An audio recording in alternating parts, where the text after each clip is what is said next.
أعوذ بالله من الشيطان الرجيم. كلا والقمر والليل إذ أدبر والصبح إذا أسفر إنها لإحدى الكبر نذيرا للبشر لمن شاء منكم أن يتقدم أو يتأخر.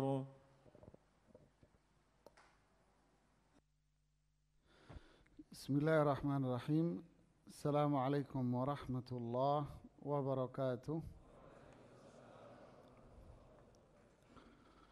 Alhamdulillah, nahmaduhu wa nasta'inuhu wa nastaghfiruh wa na'udzu billah min shururi anfusina wa min sayyiati a'malina. Man yahdihillahu fala mudilla lahu wa man yudlil fala hadiya lahu. Asyhadu an la ilaha illallah wa asyhadu anna Muhammadan abduhu wa rasuluhu la nabiyya ba'dah, amma ba'd. Para jamaah sekalian, kita melanjutkan bahasan kita di surat Al-Muddathir pada ayat yang ke-32. Di ayat yang sebelumnya bicara tentang neraka, di mana Allah Subhanahu wa taala mengabarkan bahwa neraka ini dijaga oleh para malaikat dan jumlahnya hanya Allah yang tahu berapa jumlahnya. Tetapi inti dari para malaikat itu intinya ada 19, yang menunjukkan bahwa mereka adalah hamba Allah yang keras, tegas, pasti menjalankan apa yang Allah perintahkan, tidak seperti yang dibayangkan oleh orang-orang musyrik bahwa mereka adalah makhluk yang mampu mereka kalahkan, apalagi bisa kompromi. Tidak. Semua ini dijelaskan oleh Allah sesuai dengan apa yang diwahyukan oleh Allah pula pada kitab-kitab suci yang sebelumnya, agar ahlul kitab itu mempercayai apa yang dibawa oleh Rasulullah SAW, agar mereka beriman terhadap Rasulullah SAW. Adapun orang-orang yang memang sudah beriman, maka iman mereka akan tambah, iman mereka akan bertambah kuat. Adapun ayat-ayat yang setelahnya 32 dan ke bawah masih bicara tentang neraka. Bahkan di ayat-ayat ini bicara tentang penghuni neraka. Siapa para penghuni neraka itu? Dan kenapa mereka masuk neraka? Apa sebab-sebab yang menjadikan mereka itu dimasukkan oleh Allah ke dalam neraka? Kemudian bicara juga di sini penghuni surga. Dan siapa mereka para penghuni surga ini? Imam Hasan Al-Basri mengatakan tidak ada teguran yang lebih mengerikan melebihi teguran Allah kepada kita tentang dahsyatnya azab neraka Jahannam. Pada ayat yang ke-32 Allah berfirman, kalla wal qamar. Kata kalla di sini maknanya adalah sungguh, ya. Sungguh. sungguh, haqqan. Kemudian wal qamar ini adalah sumpah. Berarti Allah bersumpah dengan makhluknya. Wal qamar, yakni demi bulan. Ini sumpah qasam. Ya Allah bersumpah dengan makhluknya. Dan ini hak Allah untuk bersumpah dengan apa saja yang diciptakan. La yus'alu amma yaf'al wa hum yus'alun. Allah tidak boleh ditanya kenapa, tetapi kitalah yang akan ditanya oleh Allah. Adapun kita manusia, hamba Allah, tidak boleh bersumpah dengan sesama makhluk. Ya. Sedangkan Allah, maka Allah boleh bersumpah dengan apa saja. Sumpah Allah dengan makhluknya ini menunjukkan bahwa ini adalah ciptaan yang sangat besar. Allah bersumpah dengan bulan, dengan matahari, dengan siang, dengan malam, dengan subuh, dengan duha, yang menunjukkan ini adalah ciptaan Allah yang begitu besar. Wal-laili idh adbar, ini juga sumpah. Dan malam ketika apa adbar itu? Adbar itu artinya pergi, meninggalkan. Wal-laili idh adbar, dan malam, dan demi malam ketika kegelapan malam itu sudah mulai sirna. Wal-laili idza as'as was-subhi idza tanaffas. Ya. Jadi ketika malam idz adbar, kegelapannya itu sudah mulai hilang. Maksudnya was-subhi idza asfar, dan demi waktu subuh ketika asfar. Apa asfar itu? Ketika muncul cahayanya. Jadi kegelapan malam mulai hilang, diganti dengan cahaya fajar. Ini menunjukkan kekuasaan Allah Subhanahu wa taala di alam semesta. Menunjukkan rububiyah Allah, bahwa Allah lah yang mencipta dan Allah yang mengatur perputaran alam semesta ini. Allah yang mengatur kapan matahari itu keluar, dan Allah yang mengatur kapan bulan itu keluar. Allah yang mengatur kapan kegelapan itu mulai menyelimuti alam, dan Allah yang mengatur kapan cahaya itu mulai muncul. Allah atur semua ini dengan sempurna. Tidak ada kesalahan dan tidak ada kekurangan sedikit pun dalam hal ini. Yang menunjukkan inilah rububiyah Allah. Inilah ciptaan Allah. Inilah kekuasaan Allah. Inilah pengaturan Allah Subhanahu wa taala. Adalah zat yang sempurna dalam penciptaannya. Zat yang sempurna dalam kekuasaannya. Zat yang sempurna dalam keagungan dan kebesarannya. Inilah satu bukti akan keagungan Allah. Sebagaimana neraka itu juga ciptaan Allah yang maha dahsyat. Matahari, bulan, ciptaan Allah. Pengaturan malam, siang, subuh, duha, ini adalah kekuasaan Allah. Sebagaimana neraka jahanam itu juga bukti tanda kekuasaan Allah. Makanya kelanjutannya innaha, sesungguhnya ia. Nah, kata ganti ia ini kembali kemana? Kemana? Tidak.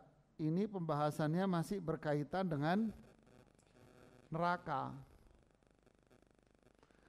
Jadi ini kembali ke neraka ini. Kembali kemana? Kembali ke neraka ini nih, wama adraka ma sakar. Kemudian alaiha, nah yang jaga neraka nih H19.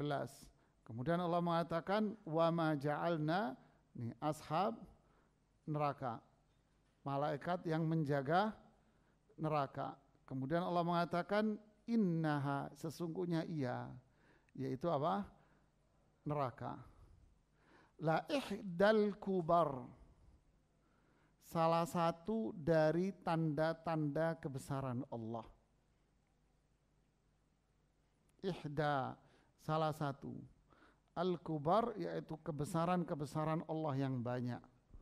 Ya, sebagaimana bulan, matahari, malam, siang, langit, bumi, semua ini adalah tanda kebesaran Allah. Bahwa Allah itu ada. Dan inilah tanda-tanda kebesarannya. Neraka juga adalah tanda kebesaran Allah. Untuk apa semua ini disampaikan Allah kepada kita? Untuk apa? Nih, nadhiran lil bashar. Nah, ini endingnya ini jemaah. Nadhiran lil bashar. Apa nadhir? Pemberi kabar buruk. Nah, semua ini adalah pemberi kabar buruk. Buat siapa? Bashar, buat manusia dan juga jin. Yang dimaksud dengan nadhir, pemberi kabar buruk ini siapa? Siapa? Ada 3 penjelasan para ulama tafsir. Pertama, berita tentang neraka Jahannam di dalam Al-Quran ini adalah kabar buruk bagi manusia yang masih tetap berada di dalam kesyirikan, kekufuran dan maksiatnya. Kabar buruk bagi mereka, yaitu berita tentang neraka ini. Yang kedua, nadhir di sini adalah Allah Subhanahu wa taala. Allah memberikan kabar buruk kepada mereka yang masih tetap dalam kekufuran dan kesyirikannya itu. Yang ketiga, Rasulullah SAW yang memberikan kabar buruk kepada kita. Kepada siapa? Khususnya mereka yang tetap berada dalam kekufuran dan kesyirikan. Seperti pada awal ayat, yaitu apa? Awal ayatnya, Qum fa'andir, bangun, kasih kabar buruk. Jadi nadhiran lil bashar, yaitu neraka Jahannam, itu adalah kabar buruk bagi mereka yang tetap melakukan semua itu. Allah juga memberikan kabar buruk, ancaman, wa'id, ancaman bagi mereka yang tetap melakukannya. Rasulullah SAW juga memberikan kabar buruk bagi mereka yang tetap melakukan itu semuanya. Nadhir lil bashar, pada manusia semuanya. Sehingga mereka yang beriman, fazadu imanan ala imanihim. Mereka yang beriman ketika mendengar kabar buruk ini, maka apa yang terjadi? Mereka akan bertambah keimanannya. Ya, keimanan mereka akan bertambah. Akan muncul ketakutan pada diri mereka. Innama yakhshallaha min ibadihi al-ulama'u. Orang-orang yang berilmulah yang akan takut sama Allah Subhanahu wa taala. Takut mereka akan azabnya. Sehingga keimanan mereka bertambah besar. Bertambah besar. Kenapa bisa demikian? Ya, karena rasa takut yang hakiki itu akan melahirkan sikap, yaitu dia akan meninggalkan apa? Meninggalkan semua yang dilarang. Takut sama Allah, takut ancaman Allah. Ya, takut kan ada macam-macam jemaah. Takut sama Allah, takut akan apa? Ancaman Allah, takut amal solehnya tidak diterima. Lihat, seperti pertanyaan Aisyah radhiyallahu taala anha ketika bertanya kepada Rasulullah SAW tentang sifat orang beriman, walladzina hum min khasyati rabbihim musyfiqun, yaitu mereka yang karena takutnya sama Allah sehingga memicu kehati-hatian. Aisyah bertanya, ya Rasulullah, apakah mereka orang-orang yang suka berzina, minum minuman keras dan mencuri? Rasulullah menjawab, tidak. Mereka adalah orang yang rajin sholat, rajin ibadah, rajin sedekah, tapi mereka takut jangan-jangan amal solehnya tidak diterima sama Allah. Allahu Akbar. Takut, yang keempat, takut apa? Melakukan maksiatnya. Nah, inilah mereka yang melahirkan sama dengannya apa? Mereka yang musara'ah. Ulaika alladzina yusari'una fil khairat. Inilah orang-orang yang berlomba-lomba dalam melakukan ketaatan. Ini takut ibadah namanya. Takut yang menjadikan dia tunduk patuh kepada Allah. Dengan mendengar tentang neraka, tentang hari akhir, tambah imannya. Sedangkan mereka orang-orang kafir justru mendengar seperti ini malah tambah pengingkaran dia kepada Allah. Wal'iyadhu billah. Nadhiran lil bashar. Kemudian Allah berfirman pada ayat yang 37, liman syaa minkum an yataqaddama aw yata'akhkhar. Lihat ini kalimatnya, liman syaa, siapa yang mau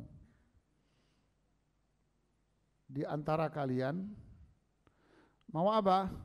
Yataqaddam. Yataqaddam itu apa? Maju ke depan. Siapa yang mau maju? Aw yata'akhkhar, atau siapa yang mau mundur? Yataqaddam, maju. Siapa yang mau maju atau siapa yang mau mundur? Maksudnya apa? Dengan mendengar, setelah mendengar neraka jahanam, dahsyatnya neraka, para penjaga neraka adalah para malaikat yang memiliki kekuatan, ketaatan yang utuh kepada Allah. Inilah neraka jahanam. Setelah kalian mengetahui bahwa inilah neraka, siapa yang mau maju? Siapa yang mau mundur? Apa yang dimaksud dengan maju dan apa yang dimaksud dengan mundur? Apa? Yang dimaksud dengan maju di sini adalah apa? Keimanan, amal saleh, ketakwaan. Artinya, inilah neraka, inilah penjaganya. Siapa yang mau beriman? Siapa yang mau beramal saleh? Siapa yang mau bertakwa? Dialah yang akan maju terus. Untuk apa? Untuk selamat dari neraka, agar dia masuk surga. Aw yata'akhkhar, atau dia mau mundur. Mundur berarti apa? Lawannya. Dia terus berada dalam kekufuran, kesyirikan, kemaksiatan, berarti dia mundur. Dan neraka itu akan mencomot dan mengambil siapa yang mundur. Siapa yang mundur, dia akan diambil oleh neraka jahanam. Man batta'a bihi amaluh lam yusri' bihi nasabuh. Siapa yang tahu? Man batta'a bihi amaluh lam yusri' bihi nasabuh. Di hadis Arba'in Nawawi nomor 36 itu. Apa? Man batta'a bihi amaluh. siapa yang lelet, ini bahasa bebasnya, amalnya lelet, amalnya ini mundur. Batak, orang Batak, bati lamban dia. Siapa yang amalnya ini lamban, lelet, lam yusri' bihi nasabuh, keturunan dia yang berdarah biru itu pun tidak akan bisa menyelamatkan dia. Lihatlah ini jemaah. Artinya apa? Dikatakan dia orang yang mundur ketika dia tidak beriman, ketika dia tidak beramal saleh, ketika tidak ada ketakwaan pada dirinya, saat itulah dikatakan orang yang mundur dia. Berjalan di tempat, bahkan dia mundur ke belakang. Dan saat itu keturunan dia yang darah biru pun, keturunan dia yang tingkat 1 pun tidak akan bisa menyelamatkan dia dari azab neraka jahanam. Karena yang bisa menyelamatkan seseorang dari azab bukan keturunan. Abu Lahab kurang apa keturunannya? Hah? Paling tinggi keturunan Abu Lahab. Kenapa? Dari keluarga Hashim, Banu Hashim. Paman Rasulullah sallallahu alaihi wasallam Banu Hashim. Tapi belum mati orangnya sudah jaminan neraka. Masih di Mekah. Abu Jahal kurang apa keturunannya? Umayyah bin Khalaf. Tidak manfaat. Apa untungnya bangga-banggain keturunan? Banggain dia keturunan Nabi, ini dzurriyyatur Rasul. Ya. Gampang masuk surga. Surga, kalau surga bermakna kebun ya gampang, kebun belakang rumahmu. Karena al-jannah itu artinya kebun. Ya kalau jannah belakang rumahmu ya silakan. Tidak ada yang bisa memberikan jaminan. Ya Abbas, amma Rasulillah, ya, la ughni anka minallahi syai'a. Saya tidak bisa membantu kamu loh di akhirat. Selamatkan dirimu dari neraka. Saya nggak bisa bantu kamu. Jadi yang bisa menyelamatkan seseorang dari azab neraka adalah ketika dia maju ke depan, yaitu dengan iman dan amal saleh. Walaupun dia kasta masyarakat yang paling rendah, tapi kalau dia beriman, dia bisa berada di surga paling tinggi. Ya Bilal, sami'tu khashata na'lik. Bilal, sendalmu di surga semalam. Apa yang kamu lakukan ya Bilal? Bilal ya akhi, Bilal, Arab bukan. Orang bebas bukan. Awalnya. Pedagang bukan. Orang kaya bukan. Apa? Budak yang dibebaskan oleh Abu Bakar As-Siddiq radhiyallahu taala anhu. Tapi jangankan orangnya, sendalnya aja sudah di surga jemaah. Radhiyallahu taala anhu. Ya akhi, sahabat itulah mereka. Suhaib Ar-Rumi, disebut Ar-Rumi, Suhaib ibnu Sinan. Panggilannya Suhaib Rumi karena dia Romawi. Kulit merah istilahnya, putih banget, bule. Bilal hitam. Rumi Romawi, Salman Farisi, Persia. Tapi mereka para penghuni surga. Jadi para penghuni surga bukan jaminan dia berketurunan tinggi. Tidak. Jadi turunan tinggi bukan jaminan. Ustadz mau nanya, ini telepon. Ya, silakan.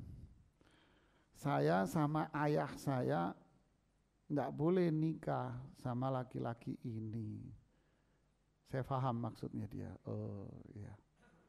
Oke, terus kenapa kamu mau nikah? Ya karena dia anaknya yang soleh, multazim. Dia pakai bahasa multazim nih, anak ngerti bahasa Arab dia. Multazim dia, orangnya taat banget. Gitu. Terus kenapa ayahmu menolak? Ya karena bukan garis keturunan. Paham saya maksudnya.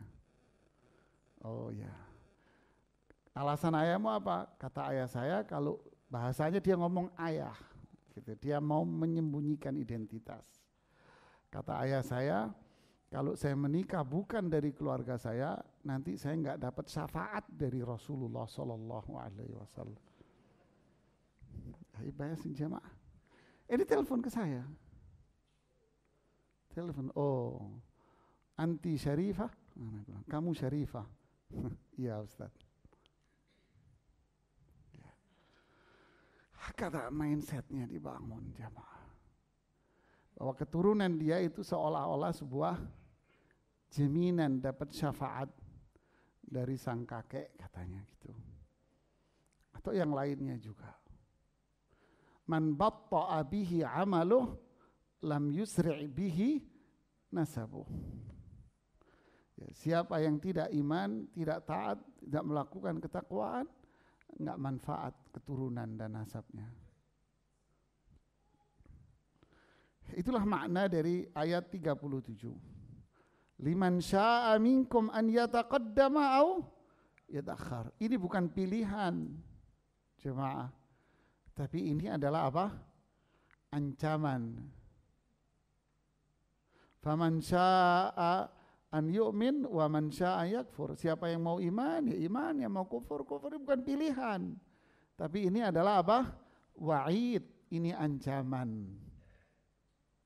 Dan wa'ad, janji juga. Artinya seolah-olah Allah ingin mengatakan siapa yang tetap berada dalam kekufuran, kesyirikan, kemaksiatannya, ingat Anda sebetulnya dalam kehidupan berjalan mundur ke belakang. Dan kalau Anda berjalan mundur ke belakang, berarti Anda ditunggu oleh neraka jahanam. Ancaman. Janjinya, tapi kalau Anda yang beriman, bertauhid, melakukan amal saleh, ketakwaan, inilah orang yang berjalan maju ke depan. Dia akan menuju surga Allah.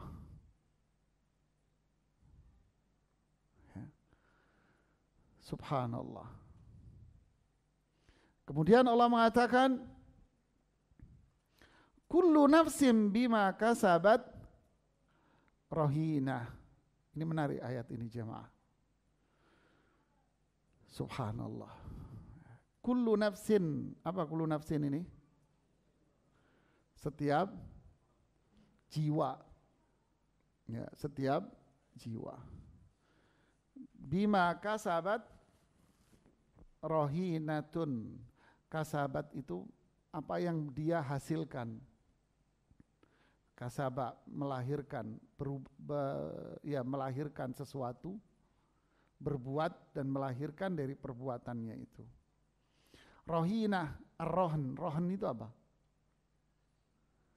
Kalau istilah rohan mesti bawaannya ke utang piutang, ya kan? Rohan apa? Gadai. Rohinah, rohan, gadai. Gadai itu apa?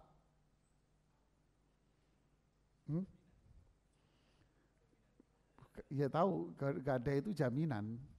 Apa jaminan itu? Sesuatu yang ditahan. Jadi rohinah itu adalah ar-rohnu, itu artinya al-habs, sesuatu yang ditahan. Tertahan di situ.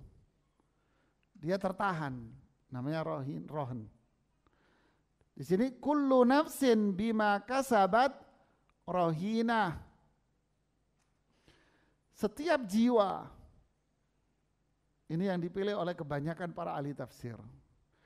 Setiap jiwa yang telah melakukan kekufuran kemusyrikan, kemaksiatan, maka jiwanya akan tertahan di neraka jahanam.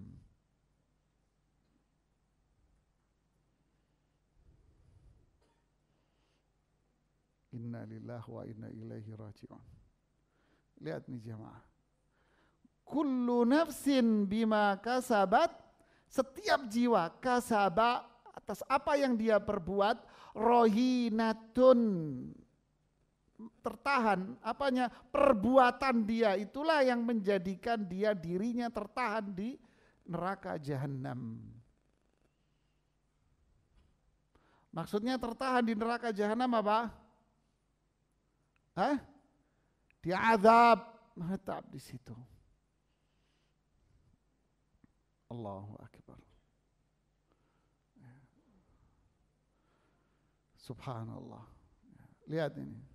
Jadi kullu nafsin bima kasabat rahina. Setiap orang yang telah melakukan kekufuran, kesyirikan, maksiat, maka kemaksiatan dia dan si pelakunya ini akan menjadikan dia terbelenggu dan ditahan oleh Allah di dalam neraka jahanam.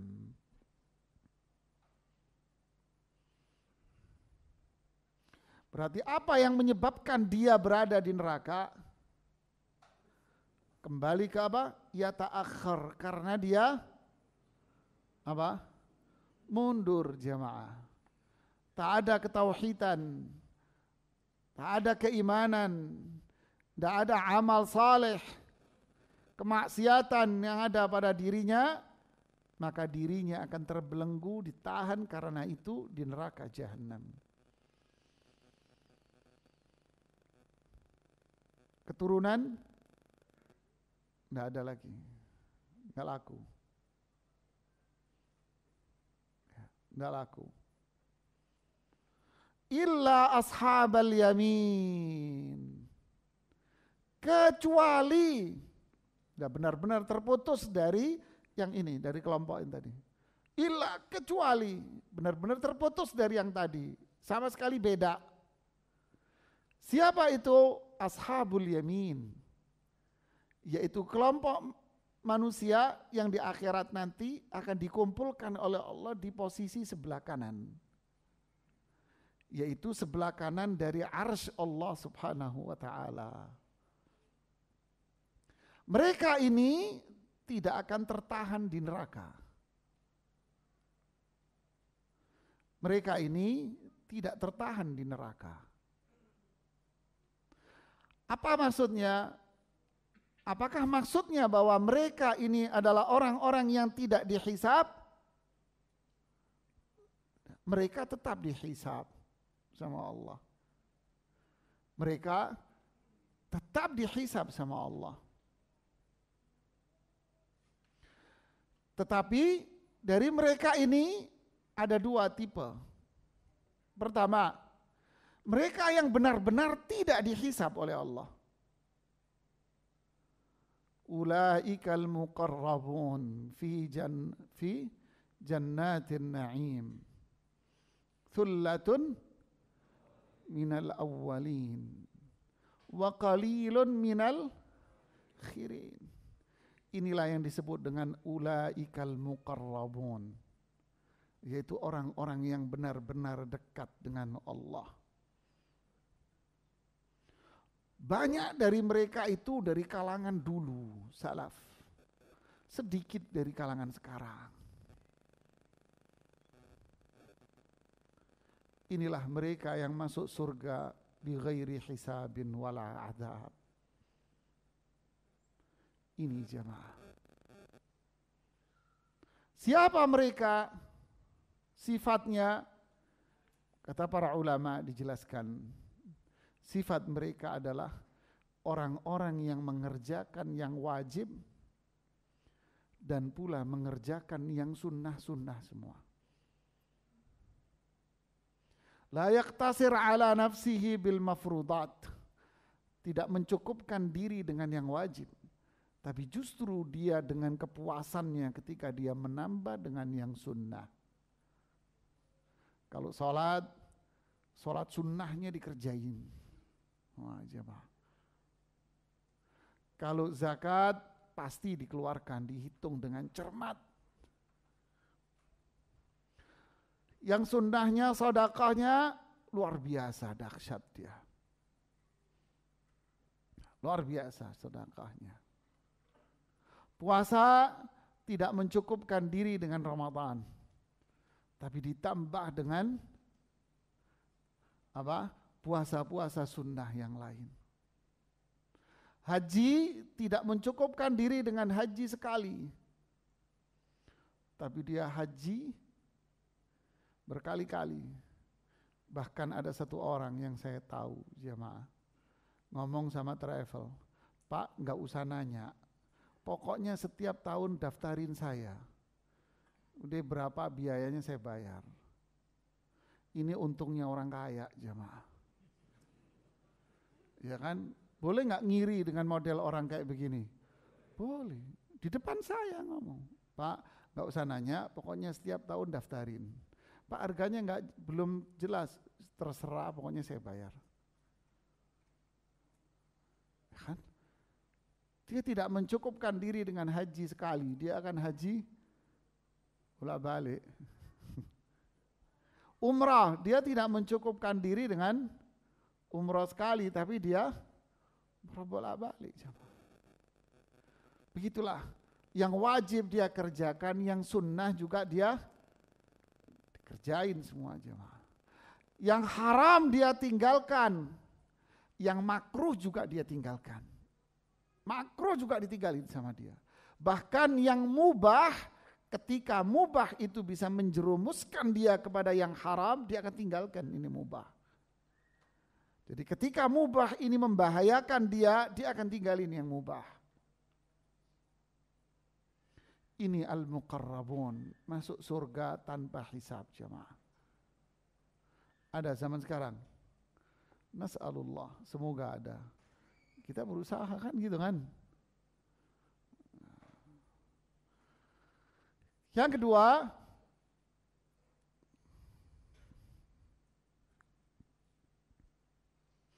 fa amma man utiya kitabahu biyaminih. Terus fasawfa yuhasabu hisaban yasira wa yanqalibu ila ahlihi masrura. Allahu akbar. Adapun mereka yang mendapatkan catatan amalnya dengan tangan kanan, mereka akan dihisab oleh Allah, tapi hisabnya ringan jemaah, ringan hisabnya. Fa amma man thaqulat mawazinuh fahuwa fi 'ishatir radiyah. Timbangan dia berat, amalnya banyak, masih ada dosanya dia. Ada, dia masih menyimpan dosa-dosa. Amal solehnya banyak dia. Ketika berhadapan sidang dihisab sama Allah, ringan. Allah sudah langsung diampuni semua dosa-dosanya sama Allah.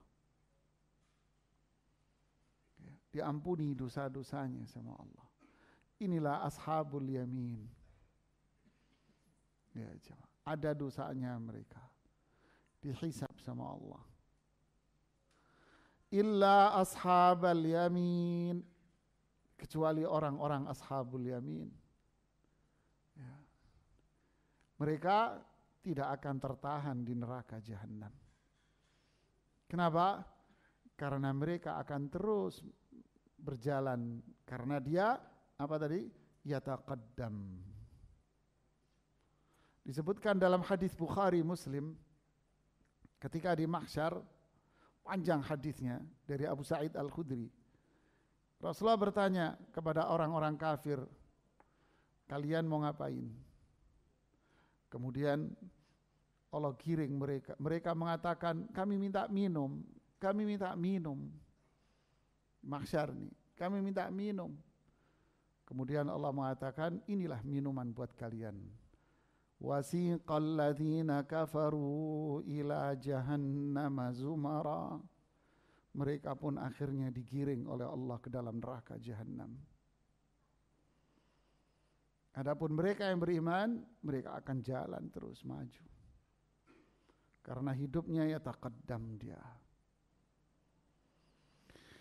Illa ashabal yamin, mereka yang berada di sebelah kanan arsy Allah, mereka penghuni surga. Fi jannat, mereka akan berada di dalam surga Allah. Yatasaalun, mereka di surga duduk sambil ngobrol jamaah. Ngobrol di surga, duduk di surga ngobrol. Udah adzan. Pengen tahu obrolan penghuni surga? Nongkrong di surga sambil ngobrol jamaah. Ya. Disebutkan obrolan penghuni surga ini, Masya Allah ya, dialog obrolan di surga di surat Shafat ayat 50 sampai 61. Ayat 50 sampai 61. Itulah obrolan penghuni surga. Udah adzan ya? Ya, pas ya. Kita lanjutkan sedikit setelah adzan nanti ya. Barakallahu fikum. Para jemaah sekalian dan para pemirsa, perhatikan di ayat surat Shafat bagaimana para penghuni surga ini berdialog dan ngobrol di surga. Fa'aqbala ba'duhum ala ba'din yatasaalun. Mereka satu sama lain berhadap-hadapan di surga. Dan mereka saling berbicara dan ngobrol. Imam Ibnu Katsir mengatakan, Allah mengabarkan kepada kita perihal penghuni surga, di mana ini langsung saya terjemahkan, di mana satu sama lain itu saling berhadap-hadapan dan mereka saling bertanya kepada masing-masing di antara mereka tentang kondisi-kondisi yang pernah mereka alami di dunia dulu. Nostalgia kehidupan dunia di surga yang mereka alami dan yang mereka jalani. Itulah obrolan-obrolan mereka di tengah-tengah minuman-minuman, kumpul-kumpul, dan majelis-majelis mereka di surga. Mereka semua duduk-duduk di atas permadani-permadani yang indah. Di samping mereka ada para pembantu-pembantu surga. Yas'auna wa yaji'un. Para pembantu ini pun datang dan pergi dengan membawa berita-berita yang luar biasa. Mereka duduk-duduk sambil di hadapan mereka ada makanan-makanan surga. Di sana ada minuman-minuman dan pakaian-pakaian. Dan kenikmatan-kenikmatan yang lain yang tak pernah dilihat oleh mata, tak pernah didengar oleh telinga, dan tak pernah terbersit oleh hati kita semuanya. Subhanallah. Di sela-sela itu mereka bertanya, qala qailum minhum inni kana li qarin. Salah satu dari mereka itu bilang, saya dulu suka digoda sama setan. Setan saya ini goda saya terus. Ini terjemahan bebas ya. Yaqulu a innaka laminal musaddiqin. Setan ini bilang sama saya dulu di dunia, emang kamu percaya sama akhirat? A idza mitna wa kunna turaban wa idhaman a inna lamadinun? Emang kamu percaya kalau kita mati, kita sudah jadi tanah, tulang belulang, terus kita dihisab, Enggak mungkin kali, kata setannya.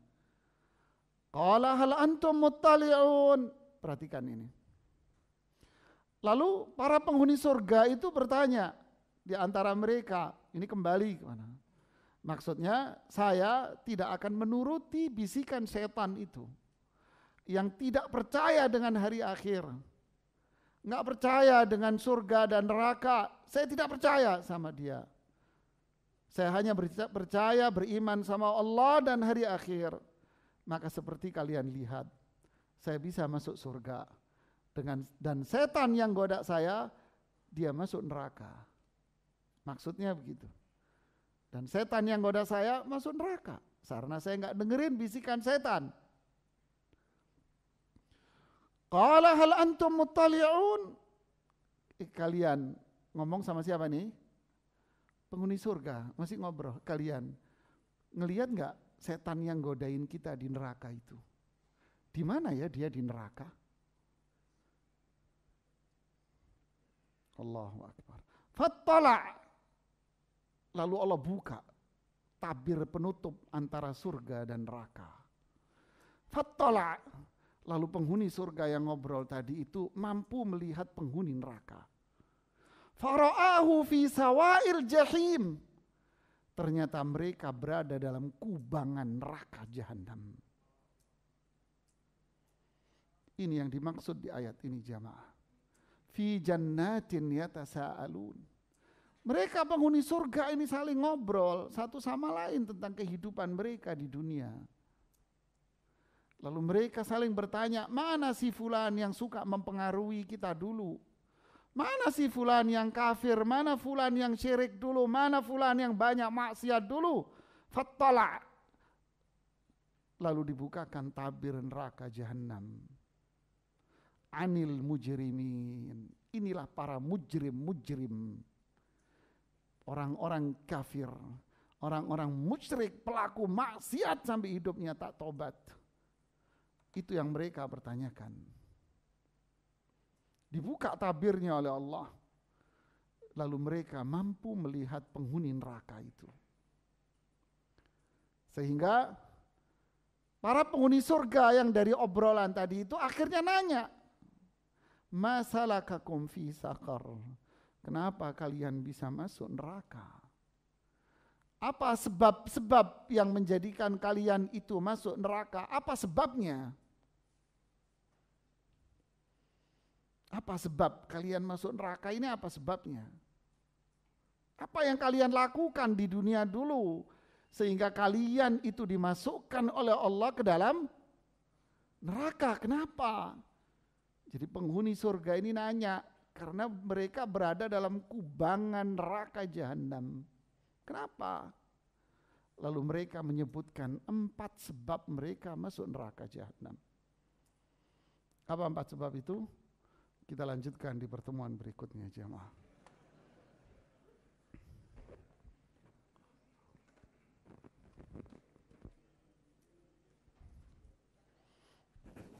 Subhanallah ya. Ya, ada yang mau bertanya? Silakan.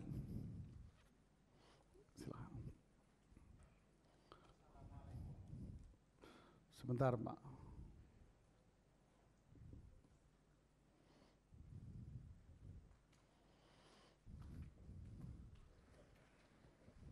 Assalamualaikum warahmatullahi wabarakatuh. Waalaikumsalam warahmatullahi. Ustaz, mohon pencerahannya nih. Tadi Ustaz katakan bahwa penghuni surga itu terbagi 2, yang satu tidak dihisap dan yang dihisap.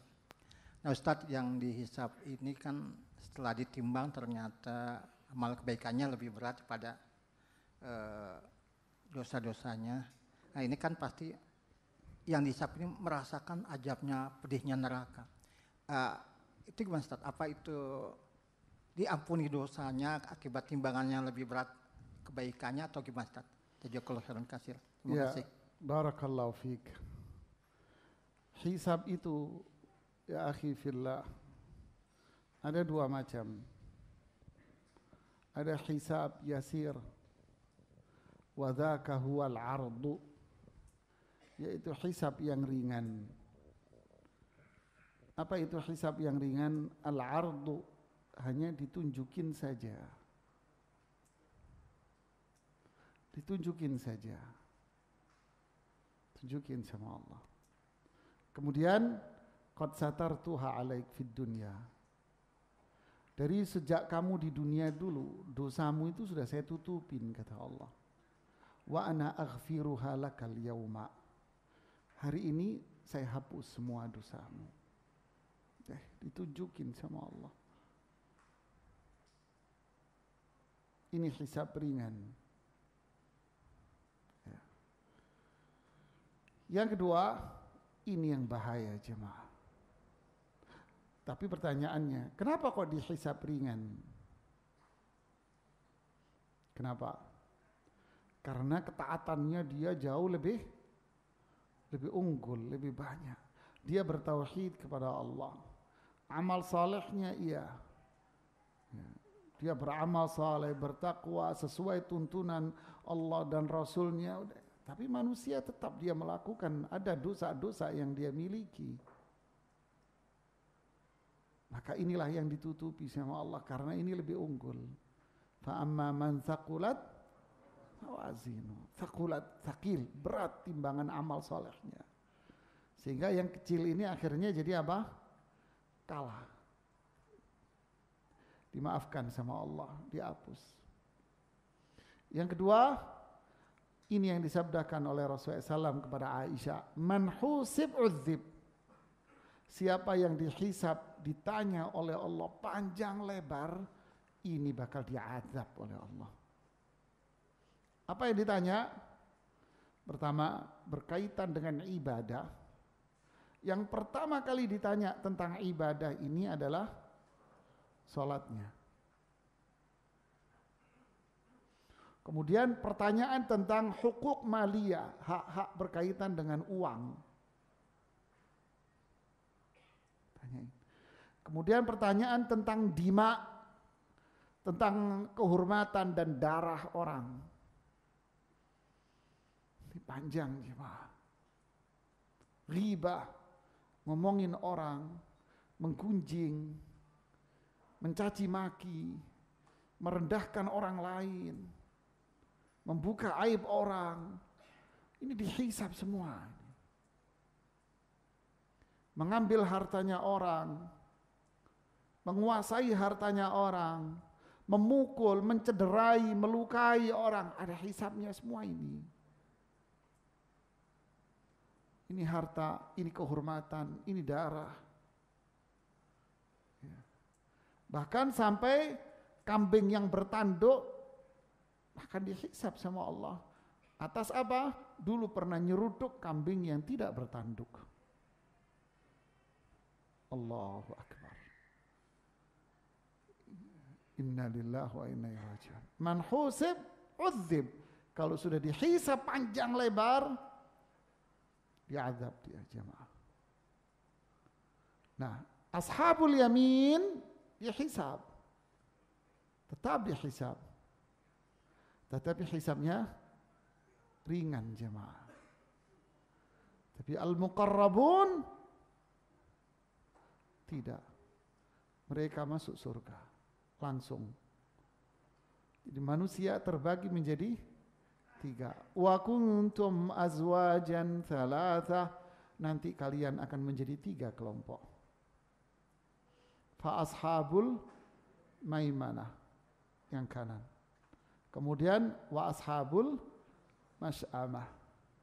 Kemudian ada kanan, ada yang kiri. Kemudian fasabiquna sabiqun ulaikal muqarrab. Tadi habis bicara yang kanan, kemudian Allah bicara yang kiri, kemudian fasabiqunal sabiqun. Nih yang sabiqun, nih yang tengah nih, ini dekat nih, ini masuk surga duluan nih. Tidak ada hisab mereka. Siapa mereka? Al-anbiya wal mursalun, nabi dan rasul, para sahabat, dan mereka-mereka yang benar-benar komit di atas itu semuanya. Inilah bentuk hisab. Ya, ada hisabnya ringan. Ibarat anak sekolah, kalau boleh kita membuat sebuah perumpamaan. penerimaan rapot, orang tuanya dipanggil. 5 menit paling sama wali kelasnya selesai. Iya kan? Anak bapak, anak ibu, Masya Allah luar biasa. Bagus, tolong dipertahankan ya. Ya. Apakah anak ini berarti tidak pernah melanggar? Hah? Melanggar. Cuman apa? Nggak ada artinya pelanggaran dia dibanding dengan prestasinya apa sudah. Ibu yang kedua, bapak yang kedua dipanggil. Setengah jam ini sama bapak ibu ini. Ya enggak, bahkan hampir 1 jam nih sama bapak ini. Yang nungguin pegel, aduh lama banget nih ibu, ya Allah. Hisab panjang. Begitulah jamaah. Allahumma hasibna hisaban yasira. Ya Allah, hisablah kita, orang tua kita, keluarga kita dengan hisab yang ringan. Ada lagi yang bertanya? Sebentar, yang di belakang. Ya. Cepat ya akhi.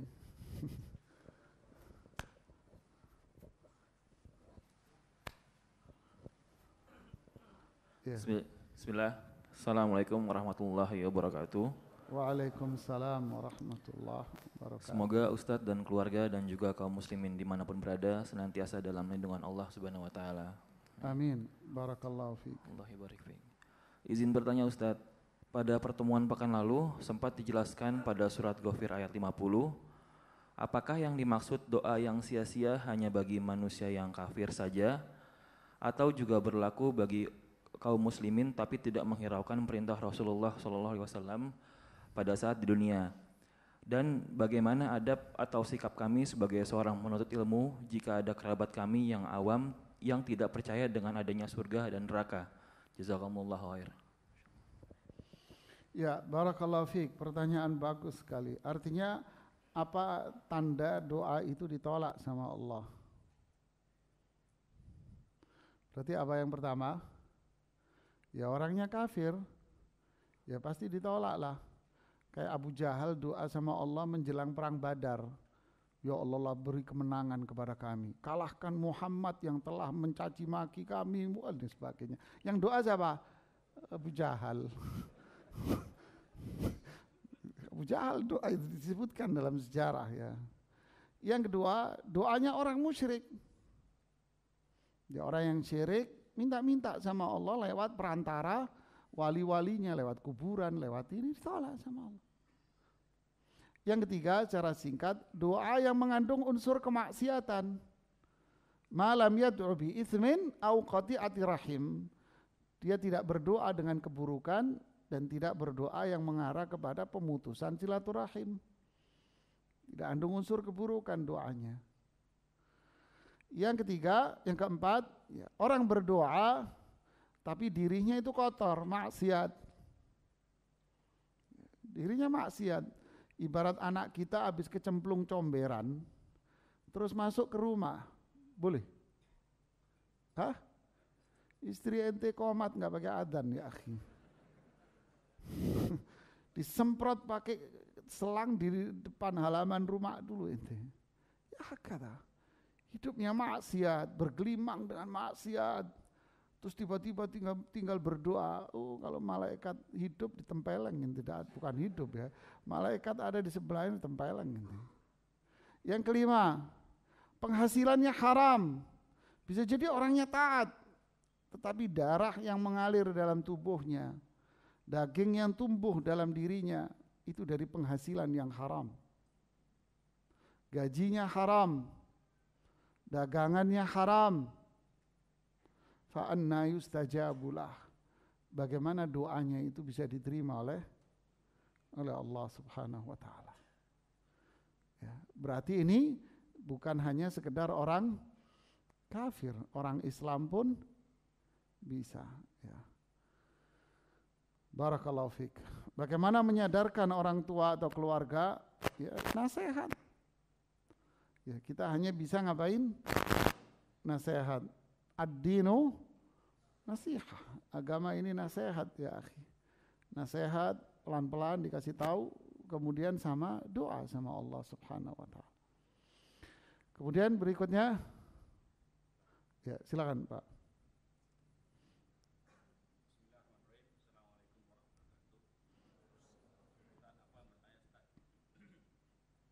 Iya.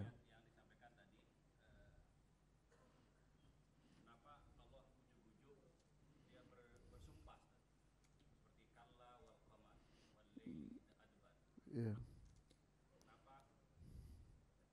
Ya, kenapa Allah tiba-tiba bersumpah dengan bulan, malam, dan seterusnya? Kenapa? Karena Allah ingin menunjukkan keagungan dan kebesarannya. Ya, seperti pada ayat-ayat yang lain. Ya, ketika Allah ingin menjelaskan tentang hari kiamat, bahwa kiamat itu pasti terjadi, Allah menyebutkan lewat sumpah. Wasyamsi, wasyamsi demi matahari, wasyamsi idza syaqqat, ya kan,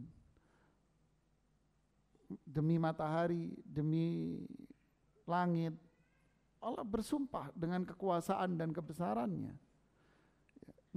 ingin menunjukkan dan memberitahukan kepada orang-orang yang kufur bahwa apa yang ada di alam semesta ini adalah tanda-tanda satu, Allah itu ada. Inilah kekuasaan dan kebesaran Allah Subhanahu wa taala. Bahwa alam semesta ini, kebesaran, keagungan, dahsyatnya alam ini itu ada bukan dengan sendirinya. Ya, ini bukan fenomena alam. Ini bukan teori evolusi atau teori apa yang mereka sebut. Tidak. Tapi ini ada karena adanya zat yang menciptakan. Jika Allah mampu menciptakan langit yang begitu agung, begitu hebatnya ini, maka Allah pun mampu untuk menciptakan surga dan neraka. Sedangkan manusia tidak ada apa-apanya dengan penciptaan langit dan bumi ini. La khalqus samawati wal ardi akbaru min khalqikum. Penciptaan langit dan bumi jauh lebih besar, lebih mulia daripada kalian yang kecil ini. Sadar, jangan sombong kalian menolak hari akhir. Ya, menolak kufur sama Allah, kufur dengan hari akhir. Ya, kalian itu kecil. Terus mau menentang keagungan dan kebesaran Allah. Nah inilah, ingin menumbuhkan apa? Keimanan kepada mereka. Menumbuhkan kesadaran bahwa diri mereka adalah makhluk yang dhaif, hina di hadapan Allah. Mereka akan bisa menjadi makhluk yang paling mulia di muka bumi ini ketika mereka iman dan beramal saleh. Kemuliaan kalian bukan dengan nasab dan keturunan, dan bukan dengan harta. Harta yang Allah berikan kepada kalian tidak ada apa-apanya dengan ciptaan Allah terhadap dia langit ini semua. Kadang manusia merasa dirinya hebat dengan keturunan, dengan harta yang dia miliki. Tapi ingat, harta yang Allah kasih sama kamu dibanding dengan langit ini enggak ada apa-apanya. Dibanding dengan lautan, hanya setetes lautan. Itu yang dikasih. Jangan sombong kalian. Inilah membangun keimanan kita kepada Allah Subhanahu wa taala. Ya, ini yang bisa saya sampaikan. Semoga bermanfaat buat saya dan kita semuanya. Wallahu a'lam bissawab. Subhanakallahumma bihamdik asyhadu an la ilaha illa anta astaghfiruka wa atubu ilaik. Assalamualaikum warahmatullahi wabarakatuh.